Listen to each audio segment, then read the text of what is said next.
오늘 우리가 함께 나누실 말씀은 마가복음 5장 1절에서 20절까지의 말씀, 다 찾으신 줄로 알고 함께 합독하도록 하겠습니다. 예수께서 바다 건너편 거라사인의 지방에 이르러 배에서 나오심에 곧 더러운 귀신 들린 사람이 무덤 사이에서 나와 예수를 만나니라. 이제는 아무도 그를 쇠사슬로도 맬 수 없게 되었으니 이는 여러 번 고랑과 쇠사슬에 매였어도 쇠사슬을 끊고 고랑을 깨뜨렸음이로라. 그리하여 아무도 그를 제어할 힘이 없는지라. 밤낮 무덤 사이에서나 산에서나 소리를 지르며 돌로 자기 몸을 해치고 있었더라.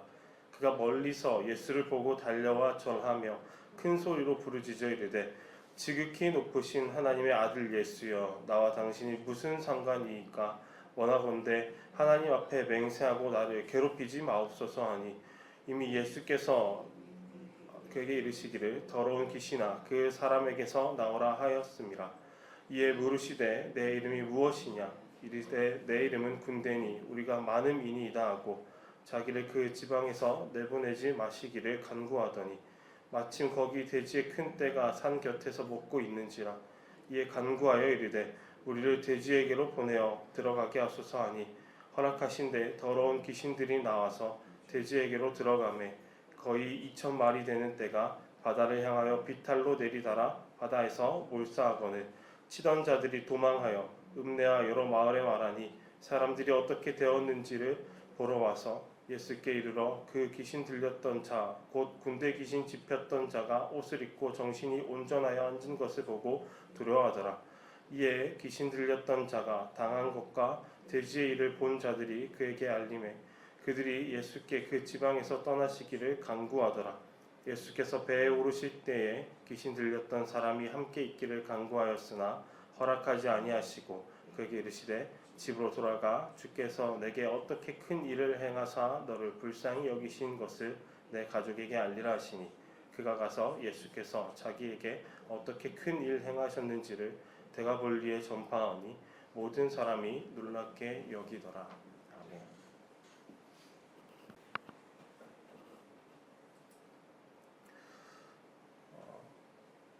대부분의 청년들이 비슷한 신앙 고민을 하고 있는 것 같습니다. 그 고민은 교회에서는 말씀대로 살겠다고 다짐을 해도 집에만 가면은 그 말씀이 생각나지 않는다라는 것이 청년들의 대부분 공통적인 고민이었던 것 같습니다. 자신의 신앙 고백과 삶이 동일하지 못하여서 자신의 삶을 아무리 변화시키려고 발버둥치고 노력하여도 이것이 그렇게 되지 않아서 고민인 청년들이 너무도 많았던 것 같습니다. 오늘 본문에서도 이 청년들의 고민처럼 자신의 능력으로 변화되지 못하여서 고통스러워하는 사람이 한 사람 등장합니다. 변화되지 못하여서 고통스러워하는 한 사람. 1절을 보니까 예수님과 제자들이 갈릴리 지역에서 배를 타고 그 반대편인 거라사인의 지방으로 건너옵니다. 당시 이 거라사인의 지방은 이방인의 지역이었습니다. 예수님과 제자들은 배에서 내리자마자 오늘 한 사람을 만나게 됩니다. 그 사람이 어떤 사람인지 이렇게 표현하는데, 더러운 귀신 들린 사람이었습니다. 귀신 들린 사람이 사는 장소는 무덤이었는데 아주 부정한 그리고 죽음의 장소였습니다. 귀신 들린 이 사람의 상태를 성경은 이렇게 표현합니다. 5절에서 밤낮 할 것 없이 무덤 사이에서 그리고 산에서나 늘 소리 지르면서 돌로 자기 몸을 해치고 있다고 그렇게 표현합니다. 밤낮으로 무덤 사이에서 괴성을 지르면서 돌아다니는 사람들이 다른 사람들과 함께 정상적인 삶을 할 수 있을까요? 그럴 수 없습니다. 그런 사람들은 사회로부터 자연스럽게 격리 조치 당합니다. 그래서인지 그 누가 돌로 자기 몸을 해하는 사람과 가깝게 지내려고 하지 않아서인지 스스로 자신을 파괴하며 피투성인 이 위험해 보이는 사람에 대해서 어떤 사람은 이 사람을 쇠사슬로 묶어서 격리시키려고 했었던 그런 일들도 기록되어져 있습니다. 이 사람은 초인간적인 힘을 갖고 있어서 많은 사람들이 쇠사슬로 여러 번 묶었음에도 불구하고 끊어버리고 도망을 가는 그 누구도 제어할 수 없는 그런 사람이었습니다. 귀신 들린 이 사람을 치료하기 위해서 어떤 의사도 이에게 다가가서 치료할 수 없는 그런 사람이었습니다. 마치 변하고 싶어도 변하지 않는 그런 청년들의 고민과 그리고 하나님 말씀대로 매일매일 살아가고 싶어도 그렇게 할 수 없는, 우리 힘으로는 할 수 없는 우리의 모습과 같아 보입니다. 지금까지 광풍을 뚫고 오신 예수님께서는 이제 광풍에 이어서 광인을 만나신 것입니다. 이 사람은 스스로 이런 삶을 벗어나고 싶어도 벗어날 수가 없어서 괴롭게 소리를 지르면서 비참하게 하루하루를 살고 있습니다. 죽고 싶어도 죽지 못합니다. 그러한 그에게 예수님이 물으십니다. 이에 물으시되 내 이름이 무엇이냐? 이르되 내 이름은 군대니 우리가 많은 민이다 하고, 여기서 군대라는 것은 로마 군대 조직이었던 레기온을 말하는 것인데, 이것은 5천에서 내지 6천 명의 군인으로 조직된 로마 군대 핵심을 이루었던 부대 구성입니다. 쉽게 말하자면 지금 이 사람 안에 엄청나게 많은 귀신이 이 사람을 사로잡았다는 것을 말해줍니다. 그런데 우리가 좀 살펴보아야 할 것은 예수님은 일부러 이곳에 와서 왜 이 사람과 만나셨냐라는 것입니다. 굳이 예수님의 사역은 이곳까지 귀찮고 피곤하게 올 필요가 전혀 없었는데도 예수님께서 왜 이곳에 오셨는가가 우리가 살펴보아야 할 부분입니다. 예수님이 관심을 가지는 대상은 변하지 않고 여전히 일관성을 유지합니다. 마가복음 1장에서부터 시작하여서 지금에 이르기까지 예수님의 그 모든 관심은 오직 잃어버린 한 영혼을 찾기 위하여 오셨다는 것입니다. 귀신 들린 삶을 해결하고 싶은데 그러지 못하는 불쌍한 이 한 사람을 위하여 오셨다는 것입니다. 예수님은 자신을 필요로 하는 불쌍한 한 사람이 있음을 아시고 일부러 이 자리에 오셨습니다. 수만 명의 사람들, 이 예수님의 말씀을 듣고 병고침을 받으러 왔지만 이 거라사에 있는 지방에 귀신 들린 사람은 아무리 자기가 원해도 주님께 나아갈 수도 없고 그 누구도 예수님께 데려갈 수 없기에 주님이 그를 직접 찾아오신 것입니다. 그래서 이 불쌍한 영혼을 위해서 주님이 직접 찾아오셨습니다. 그리고 그 위험한 풍랑을 뚫고 이 영혼에게 찾아오신 것입니다. 예수님을 발견한 귀신들이 예수님께 부탁을 합니다. 내가 당신과 무슨 상관이 있습니까? 제발 부탁드립니다. 나를 괴롭히지 마십시오. 이곳에서 나를 쫓아내지 마십시오라고 그렇게 부탁합니다. 이제 그들은 이 상황이 역전된 것입니다. 지금까지는 그 귀신들이 이 남자에게서 제발 좀 나를 살려주십시오. 나를 좀 괴롭히지 마십시오라고 그 남자에게서 부탁받았는데 이제 상황이 역전되어서 주님이 오시니까 상황이 역전되어서 그들이 지금까지 들었던 말을 주님께 하고 있는 것입니다. 우리를 누르는 모든 문제와 영적 공격들은 이처럼 예수 그리스도 앞에서 반전될 줄 믿습니다. 예수님 이렇게 말씀하십니다. 마침 거기 돼지의 큰 떼가 산 곁에서 먹고 있는지라 이에 간과에 이르되 우리를 돼지에게로 보내어 들어가게 하소서 하니 허락하신대 더러운 귀신들이 나와서 돼지에게로 들어가매 거의 2,000마리 되는 떼가 바다를 향하여 비탈로 내리다라 바다에서 몰사하고. 이 장면을 좀 상상해 보았으면 좋겠습니다. 영화의 한 장면일 정도로 놀라운 광경입니다. 돼지들이 한 마리도 아니고 집단으로 몰살하는 그런 상황입니다. 이 광경을 본 돼지 치던 자들이 마을에 가서 모든 일을 보고합니다.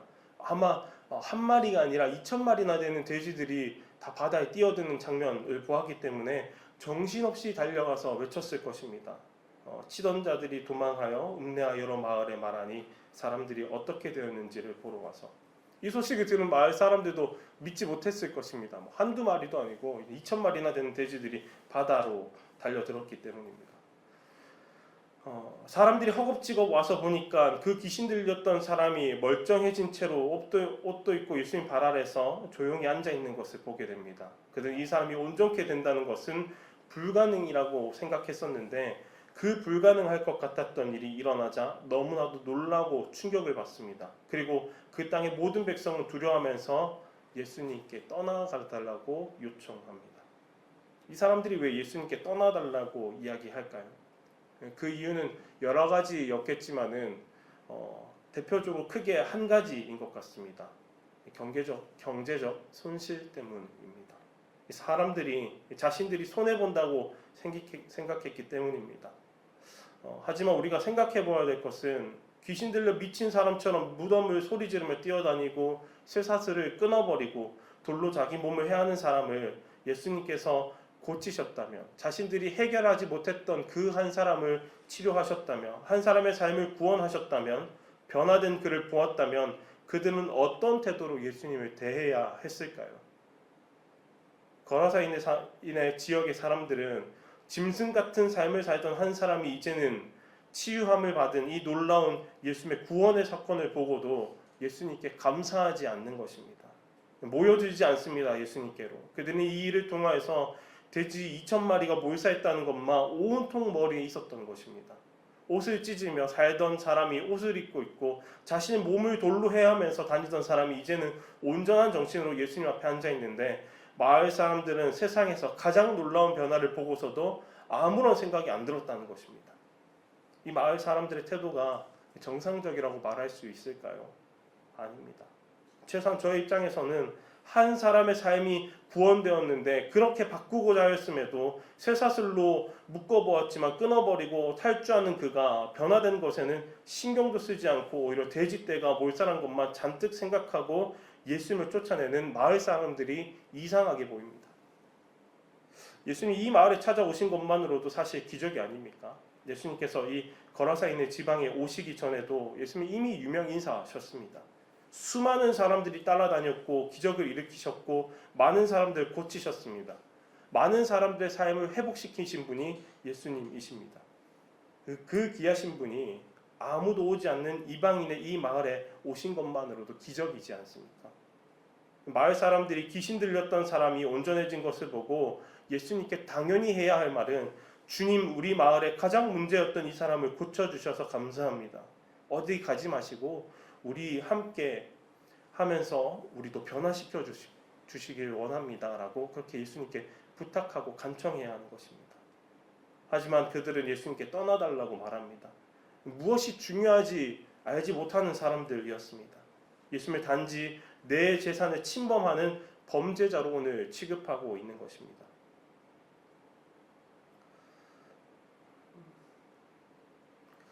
우리가 살아가는 이 시대는 중요한 것과 중요하지 않은 것, 본질적인 것과 비본질적인 것 사이에서 굉장한 혼돈이 있습니다. 심지어 교회 안에서도 이런 혼돈된 가치관 때문에 한 영혼보다 돼지가 더 우대를 받는 현상이 나타나기도 합니다. 돈과 학벌, 지식, 세상에 지위가 있으면 교회에서도 목소리를 크게 낼 수 있는 그런 상황을 종종 보기도 합니다. 거라사 사람들이 예수님께 떠나달라고 한 이유가 무엇입니까? 왜 예수님을 싫어했습니까? 자신들의 일상생활이 예수님에 의하여서 깨졌기 때문입니다. 자신들이 중요하게 여기던 것을 예수님 때문에 잃어버렸기 때문입니다. 그래서 우리가 고민해 봐야 될 것은, 내 삶에 예수님보다 더 중요하게 여기는 돼지가 무엇이냐는 것입니다. 내 삶에 예수님께서 더 귀하게 여기시는 것보다 내가 더 귀하게 여기는 것은 무엇인가를 살펴보아야 하는 것입니다. 우리가 한 영혼보다, 주님보다 더 중요하게 여기는 어떤 것이 있다면 그것이 바로 우리의 돼지인 것입니다. 그런데 만약 예수님께서 우리에게 말씀하시기를 한 잃어버린 영혼을 살리기 위해 너의 모든 돼지를 다 포기해라 라고 하신다면, 네 주님, 제가 그렇게 하겠습니다 라고 자신 있게 대답할 수 있겠냐는 것입니다. 혹시 거라사 사람들처럼 예수님께 주님, 이제는 떠나 주십시오 라고 말하지 않겠습니까? 생각해보면 우리 입장에서는 예수님이 우리의 마음을 광풍보다 더 강하게 휘저어 놓으시는 분인 것 같습니다. 우리 삶을 계속적으로 변화시키려고 하시기 때문입니다. 우리가 기존에 가지고 있던 생각들을 바꾸시면서 도전해 들어오십니다. 문제를 살짝 덮어놓고 그저 편안하고 안락하게 사는 태도를 깨버리시고 문제를 근본부터 해결하기를 원하시는 분이 바로 우리 주님이시기 때문입니다. 우리는 그런 주님의 뜻에 믿음으로 반응하며 살아가고 있습니까? 아니면 주님, 제발 저를 상관하지 말고 떠나주십시오 라고 이야기하고 있습니까? 혹시 저 좀 그냥 내버려 두세요. 예배도 드리고 헌금도 하고 봉사도 하고 다 하겠습니다. 하지만 내 삶에서 어떤 결정을 내릴 때는 그냥 제가 알아서 할게요. 저를 그냥 좀 내버려 두세요라고 고백하고 있지는 않습니까? 우리는 내가 하나님을 내 하나님으로 모시면서 하나님을 내 하나님, 내 창조자로 모시면서 내 주인으로 삼으면서 하나님이 내가 싫어하는 것을 시키면 어떻게 하나 늘 이런 걱정을 하는 것 같습니다. 하나님께서 우리의 모든 것을 가져가신다고 한들 하나님께 만족이 되겠습니까?